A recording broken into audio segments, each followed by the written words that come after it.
Hey guys, this is Cholera here with Diggity, and we're going to be doing a dual cast of the first games of the OSL round of 4. That's right, we're all the way in the semifinals, and here is GGPlay versus Fantasy. Two players that really in the beginning of the tournament I think none of us predicted would be getting this far. Certainly all three of us, Moltrap, Diggity, and I, were wrong at predicting that Flash was going to move out of GGPlay versus Flash, but GGPlay moved out of there, and Fantasy versus mine was closer. I believe two of us predicted that Fantasy would move, would get out of there, and one predicted that mine would. I'm not sure who predicted what, but anyway, we're going to be seeing this game between them on Plasma. Do you think GGPlay has what it takes to, take it all the way to the finals to beat this new Terran player Fantasy, especially with the map pool given what it is? I'm not sure that really GGPlay got through on the skin of his teeth last round against Flash. I couldn't believe he won that last match against Flash on Plasma. I was absolutely shocked and stunned, so I'm not sure that he really deserves to be here.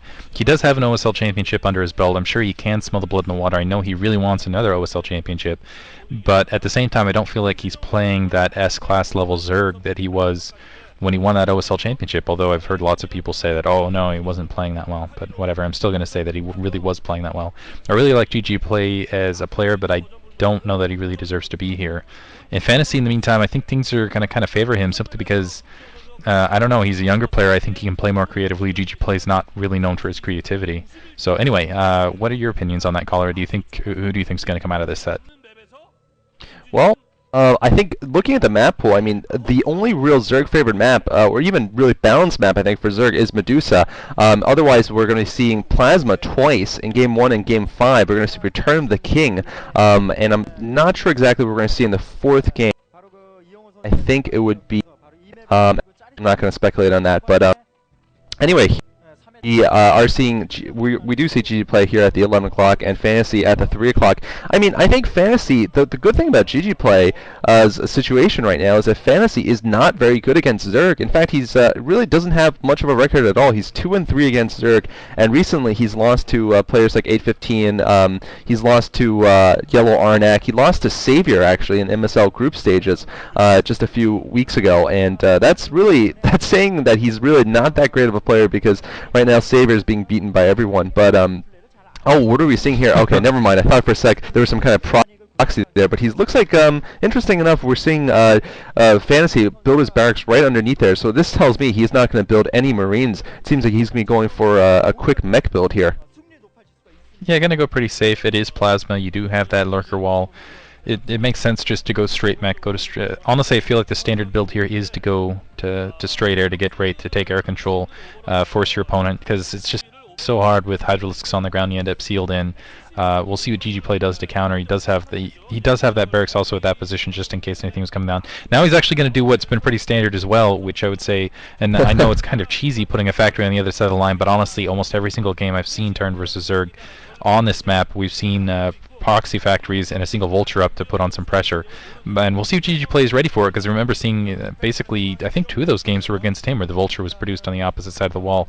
I expect him to be prepared for it. We'll see if he scouts it out, and hopefully he'll produce at least 2 Zerglings to proc his ramp, going straight layer off 1 base, interestingly enough. So 1 base layer tech. Interesting. We'll see what he can do with that. I just don't know that how many units is he going to have to produce though with that larva count. I'm going to guess it's most likely going to be lurkers here, because Mulisks, you just wouldn't be able to be effective with one. Oh, actually, no, it is 2 base. Barely 2 base. He did get that second hatchery up at the natural expansion with the gas, so it could be Mulisks. 1 hatch lurkers is a build that happens once in a while, once in a rare while, but yeah.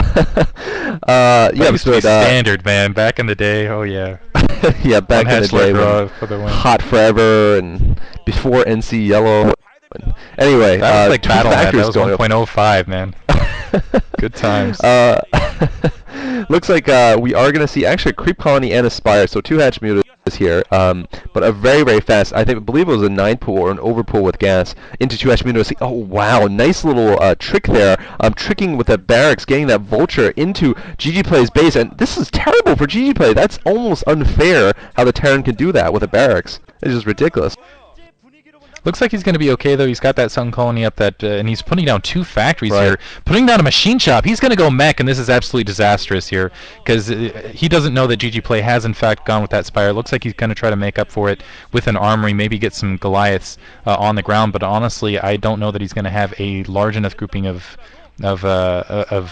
Goliaths to really deal with it, and I think GGPlay is an intelligent enough player to kind of use things in both regards. He's also building an engineering base, so maybe he can get some turrets and kind of camp it up in the meantime. But honestly, even with 2 hatcheries, I think GGPlay is the caliber of player where he will be able to deal with mech with basically going air at this stage and being that far ahead in the kind of the air battle, basically. Little bit of a fight there between the vultures and the lings. Vulture still stays alive though, and the vulture might be able to pick off some of the larvae if it hasn't done so already, which is going to decrease, of course, the number of mutas in the air. First Goliath's already out, and I really like how GGPlay did something different, because every single time we've been seeing Zerg in this matchup, we've been seeing, oh, interesting, Scourge being produced. In case he was thinking there might have been a Wraith Rush, and Right. unfortunately for him, he's completely wrong. What do you think about the fact that GGPlay opened without a fast expand? This is the first time we've seen a non-fast expand, I think, by Zerg, because usually we see Zerg 12 hatch, sometimes even 2 hatch before pool, but this time completely different tech rush from GGPlay. I think GGPlay has just lost this game because I thought he was going to have the Mutalisks out in time. I thought he was going to have more Mutalisks, but now it looks like there's going to be enough Goliaths on the ground, not enough Lings and Zerglings in combination really take care of them before they get a pretty good sized mass and probably some Vultures to support. So actually, I'm not going to call this in GGPlay's favor, that Scourge opening early. But yeah, I don't know what was with GGPlay going for the single hatch tech build. Maybe he just felt like he was going to be, because Wraith is so powerful, he just wanted to get those Wraith out that Scourge out as quickly as possible to deal with the Wraith build, and just did a straight anti-Wraith build. Unfortunately, not facing a Wraith build here is going to end up facing a lot of Goliaths here, and just with just, what is that, 4 Mutalisks, 5 Mutalisks in the air, more to come. I don't know that it's going to be enough, and you can't really bring Zerglings. This is smart on Fantasy's part, because usually the nice combination attack is the Goliaths are very vulnerable against the Mutalisks and the Zerglings in combination when they're in sufficient numbers. But he's got a critical mass of Goliaths there. He's got some, it looks like some turrets at his main base to kind of help back that up. And also the Zerglings are going to be cut off. They're going to be funneled through that egg line. They're not going to really be able to get in proximity to those Goliaths. So this is a very intelligent build, in my opinion. Yeah, I mean, against a mass Goliath build like this, it actually would have behooved GGPlay to have gone for a lot of hatcheries, a lot of econ early on, because you really want to fight. Metal with better econ, as we saw GGPlay do against Flash actually in game 1 on Medusa of their round of 8 fight, where he ended up getting 8 bases to Flash's 2. But anyway, this is not going to happen here. Oh man, GGPlay running into Charon boosted rocketry there, and I think getting 1 Muta sniped off. There's no way he can face that many Goliaths in the middle. I'm a little surprised he hasn't gone for the main base. I mean, maybe he'd seen the turrets there. Maybe he knows he can't harass it. But I'm surprised he hasn't tried at all. You know. Honestly, I think if he goes with the main base, then he's just going to get crushed. Fantasy would just press down on him, knowing that there's just Lings against Goliaths, and just Lings and the numbers that GGPlay has. That's just not enough to fight off that many Goliaths. So you just get absolutely wiped out. He's going to try. He has to at least keep the Mutalisks as a threat out there. Looks like he actually is going to come around, but yeah, this is what I expect to happen immediately. Another egg to be cleared if GGPlay goes for that main base. No, he's going to loop around, but if he does go for the main base at any point, I expect Fantasy just to just do the killing blow. Right now he just has a critical mass of Goliaths, though, to deal with both Mutalisks and the Zerglings that GGPlay could throw out, and I don't think GGPlay can establish another hatchery to get his production up to really deal with this mech build. So this is really, I have to say, this was very creative and very well thought out by Fantasy, knowing that GGPlay was probably going to go do something against mech, and then basically producing a build that's very suitable for this map, in my opinion, to kind of counter that. And so good play on his part. And this is what I talk about: young players, creativity. It's a new map set. That overall might favor Fantasy as a result. That is a really good point, actually. Fantasy is this is his first time in the OSL proper, and he's made it all the way into the semifinals.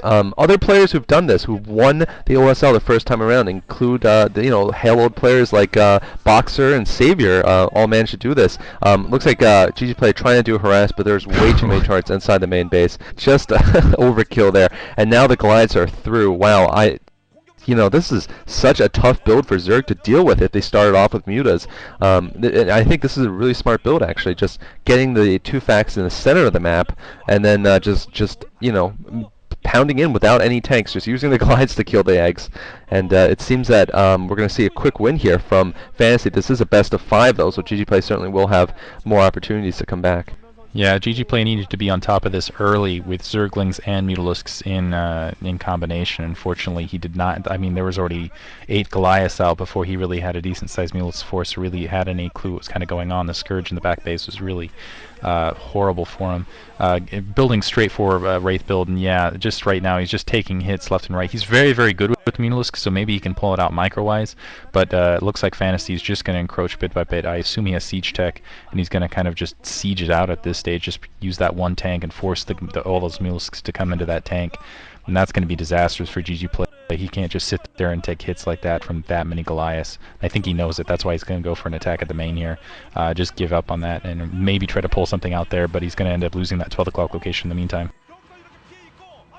Oh wow, huge fail actually. I was gonna say huge air battle there, but looks like the 9 turrets there managed to ward away that maybe control group and a half of mutas at most, and there's just so many Goliaths there. Wow, really difficult strategy for Zerg to pull off again, to fight against. To be honest, I mean, what do you think would be a good build against something like this? I mean, I guess dual hatchery before. Well, the problem with dual hatchery before. Oh man, here comes the final battle. Yeah, the Mula's just getting killed off there. GGPlay looking very unhappy. My problem with Fast Expand is that the vultures actually will sneak through using that barracks stomp move, which is just favors Terrans so much because no other race can get fighting units through, ground units through those lurker eggs except for Terran. And GG coming from GGPlay. But I think it's just a really good build, and it's hard to fight against on Plasma. Yeah, really. We saw it actually at BlizzCon, the final match between Savior, or no, I'm sorry, the first match between Savior and Nada. Nada went for a two factory build on Andromeda, which was kind of uncharacteristic of him. But really, to fight Goliaths, you either need mass, or any mech build, you either need mass, lurkers help without detection, of course, as always.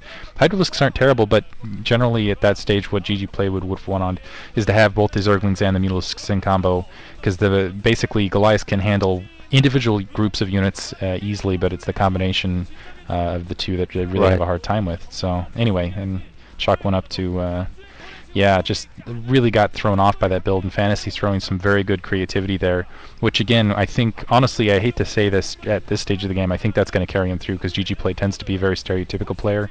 He tends to play solid, not creative, and this is an entirely new map set. I'm surprised he got as far as he did, honestly.